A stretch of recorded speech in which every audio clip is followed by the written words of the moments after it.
história não é diferente da maioria das histórias dos brasileiros que emergem de classes não tão privilegiadas, mas eu tive alguns privilégios, né? E quero destacar dois.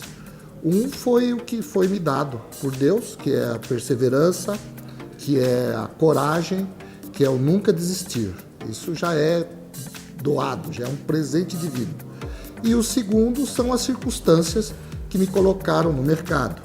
Essas circunstâncias nada mais são do que estar na hora certa, com as pessoas certas, no momento certo e saber como usufruir dessas circunstâncias que a vida também lhe presenteia. Então, quero compartilhar com vocês um pouco desta minha vida, né, que hoje eu espero que vocês ajudem-me a desvendar também, né?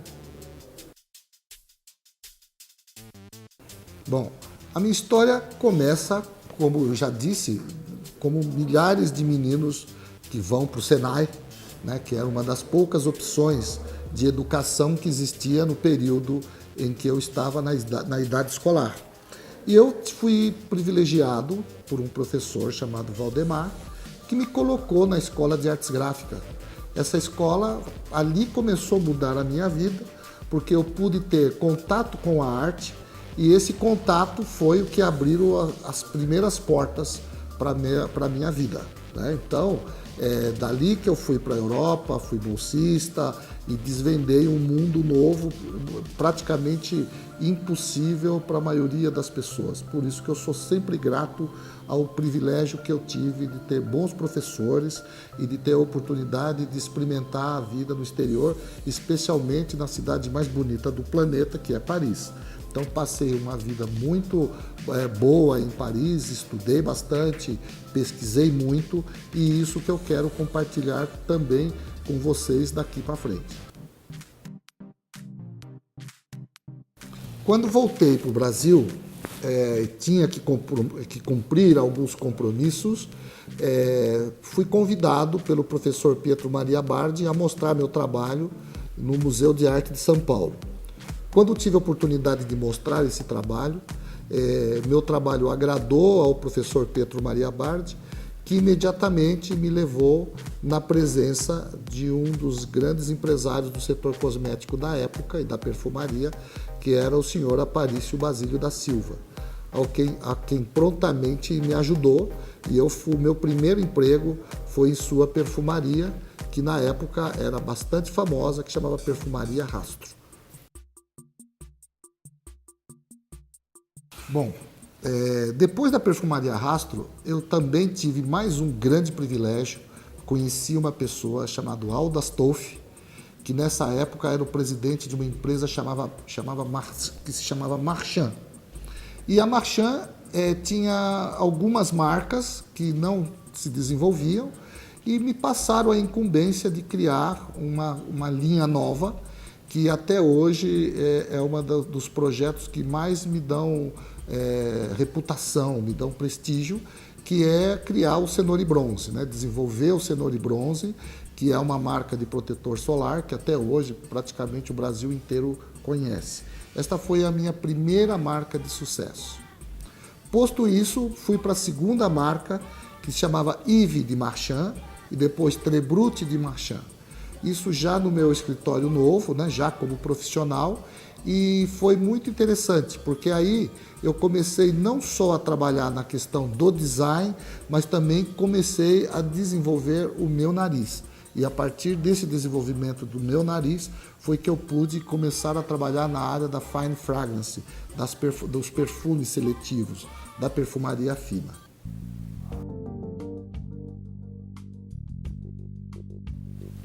Existia um grande problema no mercado brasileiro, que era a dificuldade das empresas criarem conceitos.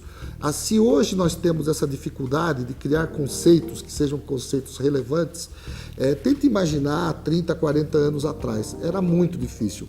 O Brasil de hoje nem se compara com o Brasil de 30, 40 anos atrás, do ponto de vista industrial, do ponto de vista do empreendedorismo, né? Não tínhamos empresários tão corajosos como temos hoje, né?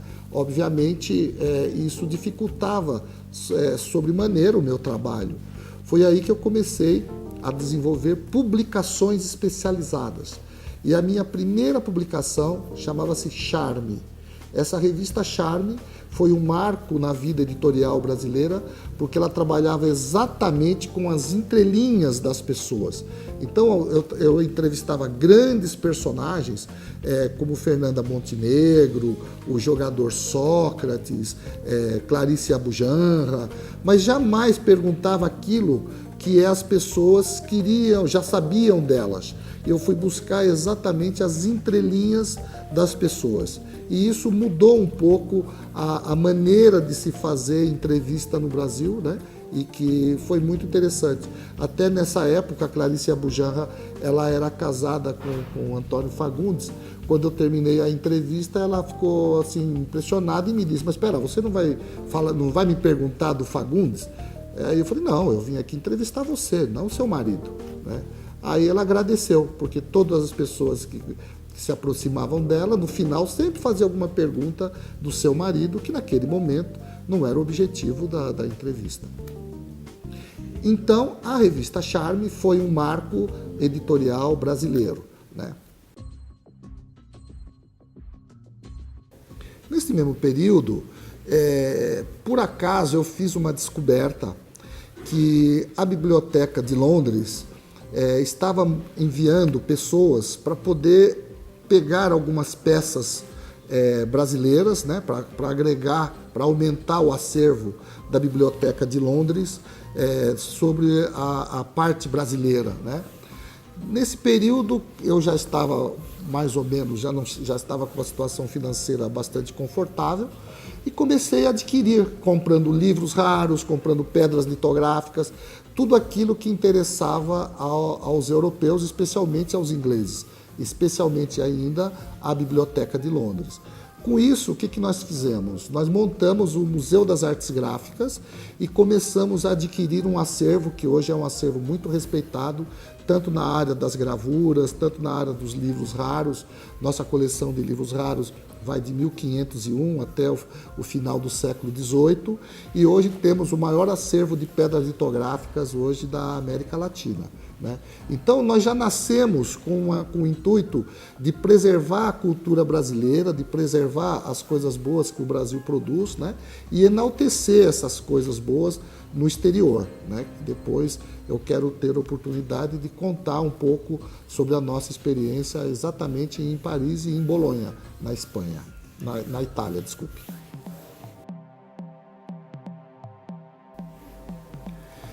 No início de 1980, começou aquela questão do problema com a camada de ozônio, que o aerosol se transformou no maior vilão da história, e eu tive a incumbência de um cientista especializado nesse tema, tentando desmistificar esse medo que as pessoas tinham do aerosol, né?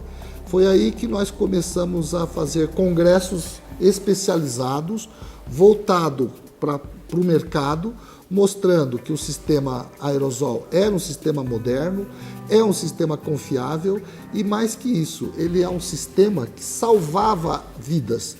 Para se ter uma ideia, uma pessoa hoje que tem algum problema de asma e está sofrendo com a asma ou está com problema de respiração, ele vai pegar uma bombinha de ar e colocar e vai se salvar. O aerosol salva a vida. Então nós abraçamos a causa do aerosol e colocamos essa questão na mesa para se discutir, para que as pessoas dessem crédito para esse sistema, pois é um sistema extremamente confiável e, mais que isso, é um sistema econômico e não tem nada a ver com esse trauma causado pela mídia, pela imprensa, de que ele estraga a camada de ozônio, de que ele detona a camada de ozônio. Poucas pessoas sabem, mas a camada de ozônio falta muito pouco para fechar e nem por isso o aerosol deixou de ser retirado do mercado. Então existe um pouco de não compreensão de determinados temas científicos e que se coloca na mídia como verdade. Então, o nosso trabalho começou a mostrar essa diferença. A ponto de hoje, nós estamos investindo em pesquisa de vacinas em aerosol. Então, para vocês terem uma ideia, que nesse período, já em 1983, 84, a gente já discutia essa questão da importância desse sistema para a melhoria da qualidade de vida das pessoas.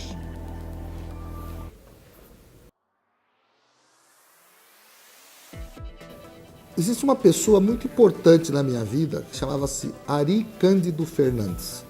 Este personagem foi a pessoa que me acolheu na França, na cidade universitária, e foi uma pessoa que me deu os primeiros caminhos em prol das causas humanitárias, né, porque ele era um grande ativista brasileiro na França, e ele que me colocou em contato com os dramas que viviam as mulheres muçulmanas, especialmente no Saara Ocidental, em outras regiões, obviamente, mas especialmente também os dramas da guerra entre a Etiópia e a Eritreia. Ele era um grande fotógrafo de guerra, especializado em conflitos, e cobriu todos esses conflitos que existiam naquele período, especialmente a guerra da Eritreia com a Etiópia, né? E lançou um livro muito importante chamado Por que Eritreia? Eu, em contato com aquelas imagens, né, da Frente Polisário, do Saara Ocidental e da guerra da Eritreia, eu fiquei profundamente tocado com aquilo e abracei uma causa que trouxe para o Brasil para mostrar para os brasileiros o que é realmente passar fome, o que é drama de verdade. Infelizmente, quando dizem que Deus é brasileiro, eu tenho quase certeza que realmente ele é mesmo, porque o Brasil é um país tão abençoado que a maioria das pessoas que tem dificuldade extrema aqui no Brasil não chega nem próximo da dificuldade que é o problema da fome da Etiópia desse período, dos dramas das pessoas que vivem praticamente com 1, 2, 3 dólares, nem com isso eles sobrevivem com isso no mundo inteiro, né? O maior dos dramas brasileiros não chega aos pés do drama que essas pessoas vivem, inclusive pessoas mutiladas por conta da guerra, por conta de serem prisioneiros, são guerras tribais. Então eu vim para o Brasil e comecei a desenvolver um trabalho para mostrar para as pessoas os dramas que nós nem sequer tínhamos noção, e especialmente o drama das mulheres. Para se ter uma ideia, existem tribos africanas que mutilam mulheres para que elas não tenham prazer, né? Especialmente uma pessoa que abriu esse espaço para discussão aqui no Brasil, que é a senhora Imã, esposa do genial David Bowie, né? Imã, uma modelo consagrada que veio de uma tribo onde isso era uma prática lá dentro. Quando eu contava isso para as mulheres, e ela também contou aqui no Brasil, isso causou uma comoção entre as mulheres que é incomensurável. E aí foi quando nós incentivamos cada vez mais as mulheres brasileiras a se aglutinarem em prol de causas que defendam as mulheres não só do Brasil, mas do mundo inteiro. E criamos alguns movimentos que realmente tiveram bastante repercussão nesta época. Nesse período também, um pouco mais para frente, nós criamos uma ONG chamada Beleza e Cidadania, onde, por trabalharmos no mercado de beleza, nós acreditávamos que não adianta falar de beleza onde você não consegue colocar a cidadania dentro desse contexto dos hábitos e atitudes das pessoas, né? Nós temos que consumir com responsabilidade, temos que consumir produtos de empresas responsáveis que abracem também causas que sejam causas nobres. Não podemos transformar e incentivar as pessoas a esse consumo irresponsável. Tudo isso nasceu nesse período com essa ONG Beleza e Cidadania, e nós formamos 35 mil mulheres manicures, mulheres que viviam em situação de risco, mulheres estupradas, espancadas, que hoje as 35 mil, tenho absoluta certeza, estão empregadas e usufruindo do conhecimento que nós passamos para elas. Essa atitude foi uma atitude que nos abriu espaço não só no Brasil, mas espaço internacional, inclusive espaço político, que nós sabemos utilizar muito bem, sem tirar proveito do lado ruim da política, mas tirando proveito do lado bom, da verdadeira política, da boa política.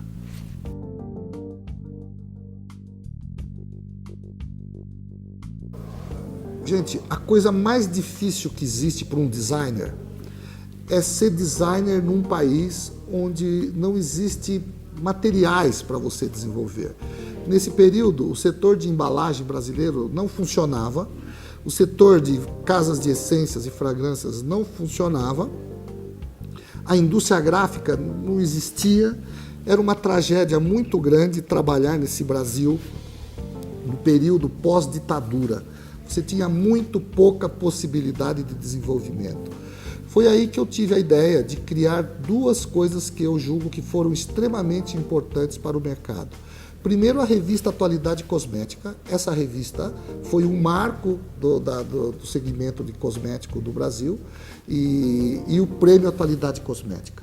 Qual era o objetivo disso? Enaltecer os empresários que realmente tinham vontade e queriam prosperar e separar o joio do trigo daqueles empresários que simplesmente queriam acumular recursos, acumular dinheiro sem oferecer nada em troca. Produtos de baixa qualidade, produtos que realmente enganavam o consumidor.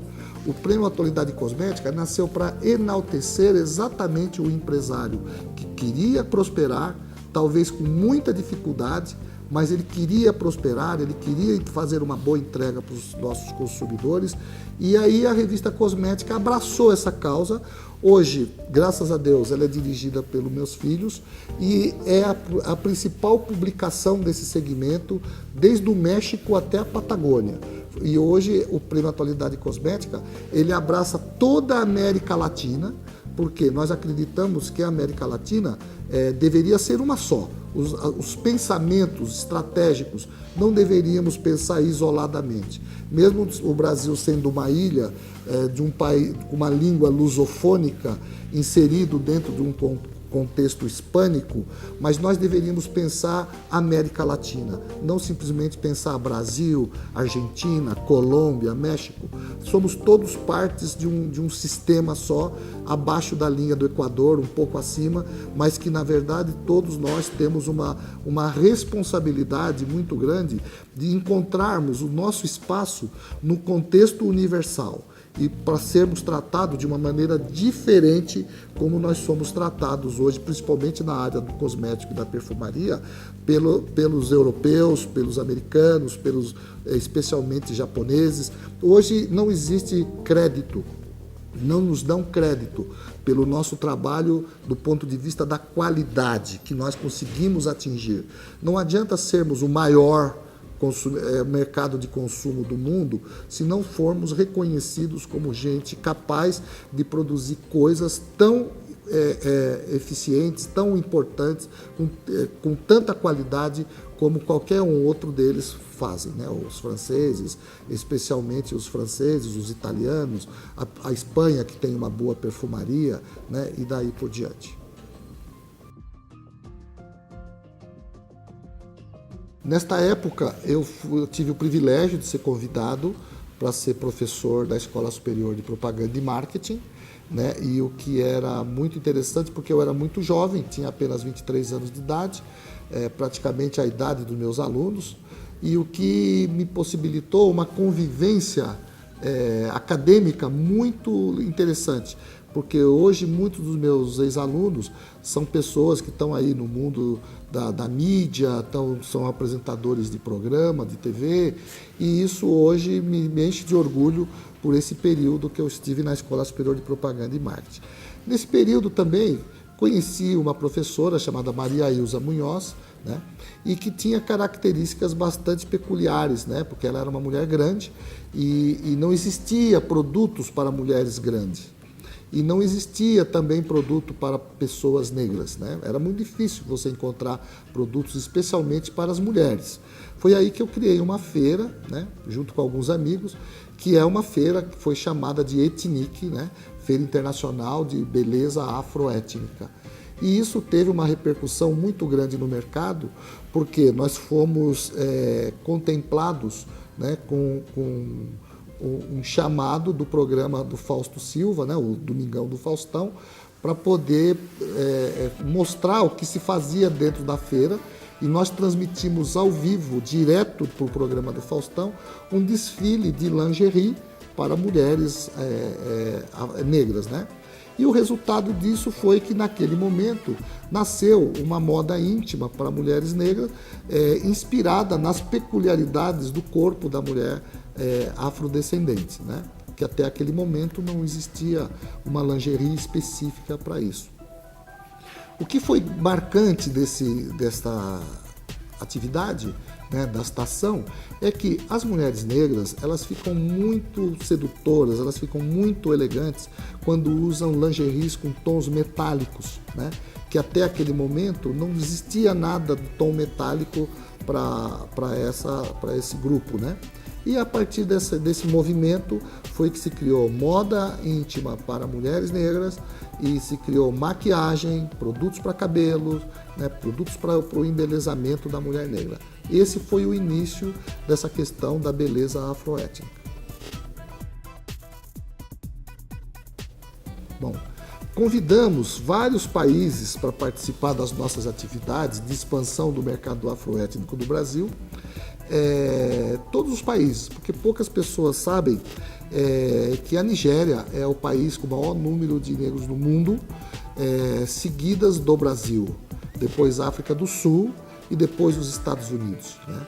E por algum motivo, não me lembro exatamente o que, eu esqueci de colocar a bandeira da Nigéria no cartaz que nós criamos, e isso gerou um enorme problema diplomático, vamos chamar assim, pois eu tive que refazer todas as peças publicitárias de comunicação por conta da bandeira da Nigéria que eu tinha, de alguma maneira, não colocado. Mas não me lembro exatamente por quê.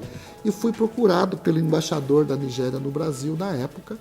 E esse senhor falou, olha, você não pode deixar de colocar a Nigéria neste evento, até pela importância que ela tem dentro dessa comunidade. Isso foi muito bom para mim, até porque eu não podia, até aquele momento, imaginar a extensão daquela atividade que eu estava iniciando, o que aquilo estava produzindo nos países que existiam afrodescendentes. Então foi para mim uma surpresa muito grande, mas muito positiva, né? Custou um bom dinheiro ter que recolher tudo e fazer tudo de novo por conta da colocação da bandeira da Nigéria nesse material promocional. Eu sempre acreditei na ciência. Eu não acredito ser possível existir desenvolvimento econômico sem se abraçar com a ciência. A ciência é o que vai nos colocar no nível que o ser humano merece, né? E eu sempre tive essa convicção, e a partir desse momento eu comecei a colocar em prática um projeto de ciência para a vida. Foi quando eu reuni num encontro grandes cientistas, grandes pesquisadores, né? Entre eles o Luiz Pianovski, o Eduardo Caritá, a Sônia Corazza, Joãozinho de Domênico. Esses personagens me deram um caminho muito favorável para que eu pudesse desenvolver e propor para o mercado produtos com alta tecnologia. E esses produtos, nesse momento, nós começamos a desenvolver, pesquisar. Você sabe que a pergunta que se faz para a ciência, as respostas nunca são imediatas. Então eu sabia que naquele momento nós estávamos iniciando um trabalho, mas que não tinha tempo para acabar e não tinha tempo para as respostas. Só que as respostas começaram a surgir depois de 5, 6 anos, né?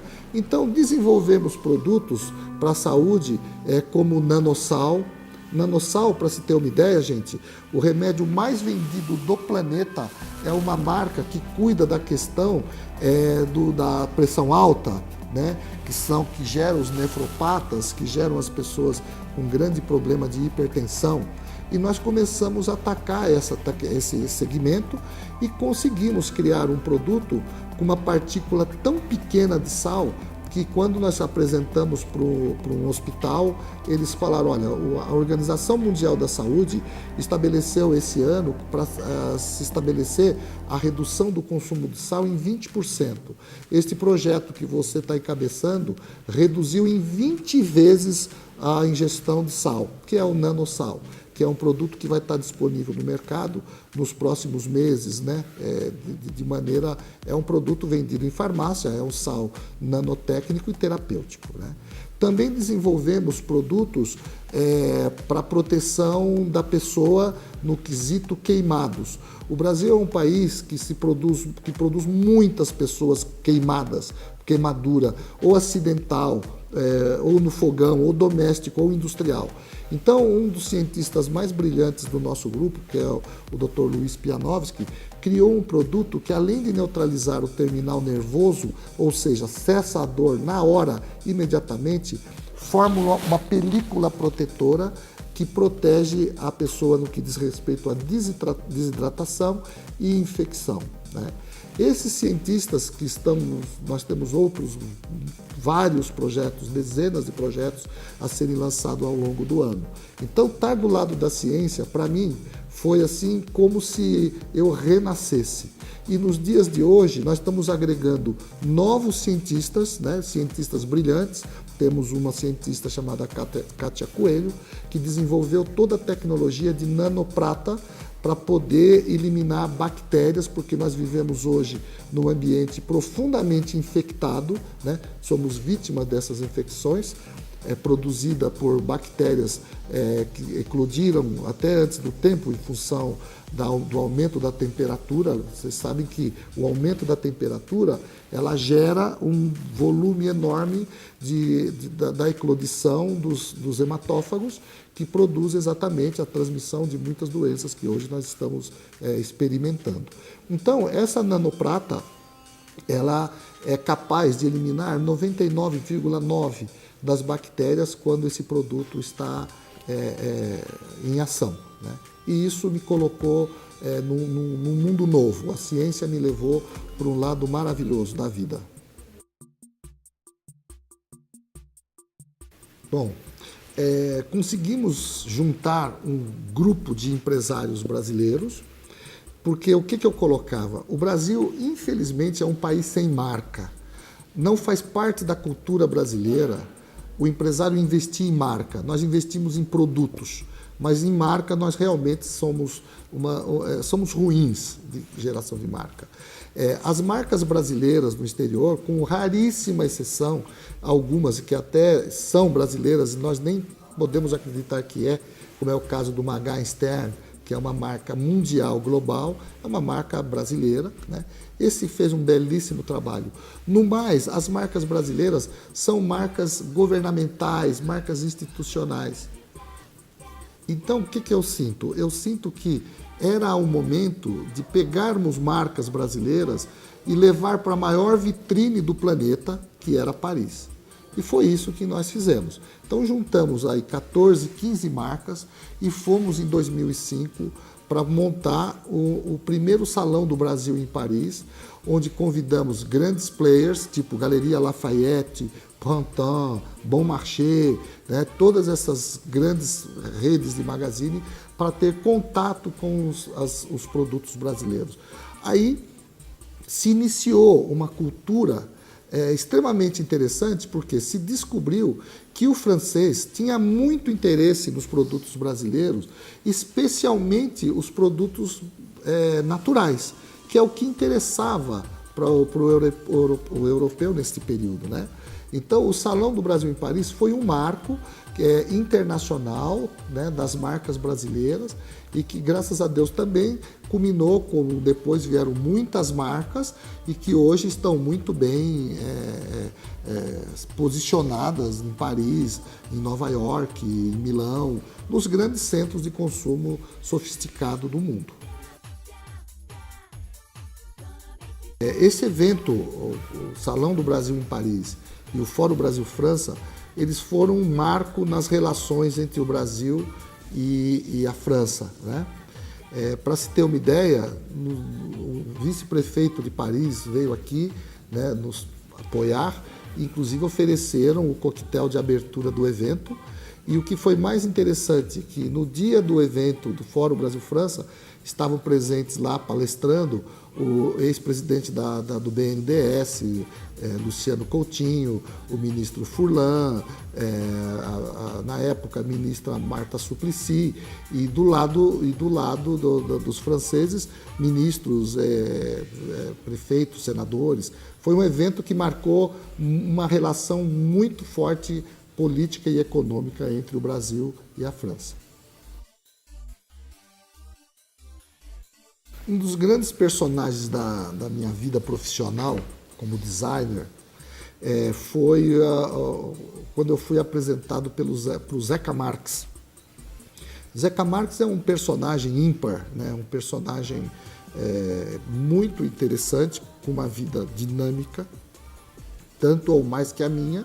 É uma pessoa que saiu do Brasil muito jovem, teve convivências muito estreitas com a família real de Mônaco, com as pessoas ligadas ao jet set internacional. E quando ele me colocou à disposição para criar os perfumes do Copacabana Palace, para mim foi um presente fazer os perfumes homenagem aos carnavais do Copacabana Palace, que era o carnaval mais tradicional do país. Então criei lá alguns perfumes que foram bastante marcantes, né? E criamos algumas histórias. Começamos trabalhando com a história do amor. Então o primeiro perfume foi o Sherazade, né? Que a história todo mundo conhece, né? Baseada nos contos de Mil e Uma Noite. Depois foi o Love It, inspirado no movimento dadaísta do pós-guerra, da Primeira Guerra Mundial. Depois criamos um perfume chamado Vertigem, que foi um marco também dentro da minha estrutura criativa. E por último criamos um perfume chamado Acapulco, só que esse nós já fizemos para a cidade de Acapulco e lançamos em Acapulco, né? Eu e o Zeca Marques estivemos participando, fomos pessoalmente fazer esse lançamento lá e foi um enorme sucesso esse perfume, que vai estar à disposição de vocês brevemente no mercado. Convido vocês todos a assistirem um filme chamado O Perfume. Esse filme, O Perfume, conta a história de um personagem muito apaixonado pelas mulheres e que extrai os seus perfumes. Porém, a característica principal desse processo é que para extrair o perfume de uma mulher, né, eles as matava. Mas isso é uma ficção, porque é possível extrair sem matá-las, né? O que esse filme gerou? Gerou um movimento muito interessante nessa questão de um sistema de obtenção de perfume chamado de enflorage, ou seja, você cria a partir de duas placas, você coloca banha e coloca as pétalas de flores, coloca num vidro e depois de um certo tempo você recolhe essa banha e faz a destilação do perfume a partir da pétala, do perfume da pétala, que se transfere para a banha. É um processo de destilação chamado enflorage. Bom, inspirado nesse filme, o Thierry Mugler, ele criou 500 cofres especiais, onde ele pegava uma de cada mulher e desenvolveu esse perfume e criou 500 cofres. É uma edição extremamente limitada e eu tive o privilégio de receber um desses cofres, que hoje está à disposição, inclusive no meu escritório, para as pessoas que quiserem observar e ver, né?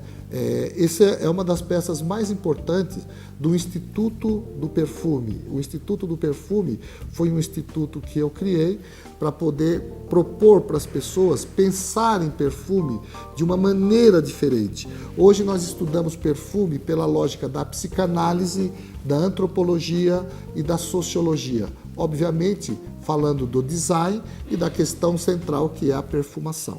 Então, o Instituto do Perfume está aberto para todas as pessoas que quiserem visitar e terem uma noção de como o perfume é importante no cotidiano da vida de uma pessoa. Se as pessoas entendessem que um perfume pode mudar sua vida, trazer felicidade, eliminar depressão, a partir de processos psicanalíticos, né? E um processo que nós chamamos de perfumaria funcional, ou aromacologia, né? Então é um conceito novo que nós estamos introduzindo no Brasil, junto com uma cientista do nosso grupo, chamada professora Sônia Coraza, que é uma das maiores especialistas desse segmento. Então, conhecer o Instituto do Perfume, e que vai estar a partir de agora aberto para todas as pessoas que fazem parte dos nossos encontros, dos nossos eventos, vai mudar um pouco a percepção das pessoas em relação a perfume. O perfume não é simplesmente um elemento decorativo para perfumar por momentos. Não, ele tem um componente psicológico, um componente psicanalítico que é de extrema importância, que chegue ao conhecimento de todos. As pessoas me perguntam, o que é Daimler? Daimler, gente, é uma marca que eu criei para a empresa, inspirado numa palavra, de amar. Só que em francês significa d'aimer, né? D'aimer. Você fala d'aimer, que é a arte de amar. Porém, o que acontece? Nós resolvemos nacionalizar a marca, a palavra d'aimer em Daimler, para que todas as pessoas possam, em qualquer parte do Brasil, pronunciar a palavra como ela é lida, Daimler, tá certo? Mas d'aimer significa de amar. E essa é a maneira que a empresa encontrou de mostrar para os seus consumidores que amar para a Daimler significa o quê? Entregar um produto de altíssima qualidade, um produto honesto, porque acima de tudo é o amor que a empresa tem pelos seus consumidores. É uma maneira de ser grato àquele consumidor que optaram em adquirir um produto da Daimler, e ela retribui de maneira bastante inteligente e substancial, que é oferecer produto com alta tecnologia para esse mercado. Fiz um estudo sobre o mercado de venda direta no Brasil desde 1960 até os nossos dias. E em função desse estudo eu pude observar um comportamento muito interessante, não só dos empreendedores, mas também dos consumidores. E cheguei a uma conclusão que a venda direta é o sistema mais democrático de distribuição de renda. É uma maneira muito inteligente de distribuir renda e proliferar felicidade a partir dos produtos que você vende, que você entrega. Para Daimler, vender, acima de tudo, é proliferar felicidade. Por quê? A felicidade de uma pessoa que compra e tem os seus anseios atendidos é um motivo de felicidade. Porque as pessoas, quando adquirem um produto, ela coloca naquele produto toda a expectativa dela em relação aos seus anseios mais íntimos, seus anseios mais peculiares. E quando ela se frustra de não ter um produto ao nível daquilo que ela comprou, isso automaticamente gera uma frustração, e essa frustração se transforma em insucesso para as empresas. Gente, o que é uma empresa? Uma empresa não é só uma ideia, tá certo? Uma empresa é pessoas, uma empresa é gente. Eu, como sempre gostei de gente, eu sempre trabalhei para o bem-estar de pessoas. Eu fiquei muito feliz quando consegui aglutinar em torno da ideia Daimler um corpo de executivo, de gente muito jovem, muito interessada, com muita energia, para poder colocar todos os planos que eu tinha imaginado em prática, né? A Daimler, ela incorpora não só as pessoas, mas também algumas das mais nobres atitudes que uma empresa tem que ter, ou seja, promover a felicidade das pessoas. Esta felicidade, ela está estampada, ela fica estampada no rosto das pessoas que usam nossos produtos, porque são pessoas que se surpreendem, né? Nós produzimos uma enorme sensação de surpresa. A partir de quê? A partir de produtos criados pelos nossos cientistas, que são pessoas que hoje estão no topo da cadeia alimentar criativa da ciência e que estão à nossa disposição, que estão à disposição da Daimler e à disposição de nossos consumidores. queremos cada vez mais atingir este grau de excelência que buscamos todos os dias, 24 horas por dia, para poder atender esse consumidor, que é o objetivo maior da nossa existência, proliferar a felicidade através dos nossos produtos.